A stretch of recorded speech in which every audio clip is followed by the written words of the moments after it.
我是一个住在山区的女高中生，别人总说羡慕我去过很多国家，其实我反而羡慕同学可以随心所欲的享受美食，因为我不能随意的吃，我必须控制体重。秦始湾海滩就在我家附近，时常都会来这里报道，因为维持我的体能是不可或缺的事情。我不怕晒黑，我也不怕辛苦，我只担心技不如人。你猜到了吗？我是一名跆拳道国手，我不只喜欢跆拳道，我更想要成为世界级的跆拳道高手。我知道培养与训练运动员是一件长期计划，使用的经费与资源往往超乎想象。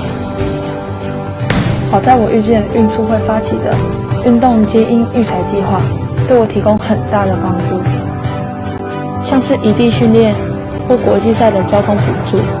提供赛前防护到赛后放松的，还有运动心理、营养、医学等专业相关的强化与咨询，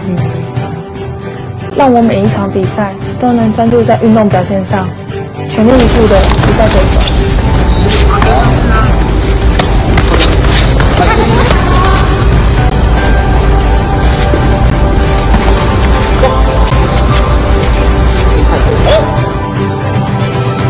我是罗嘉玲，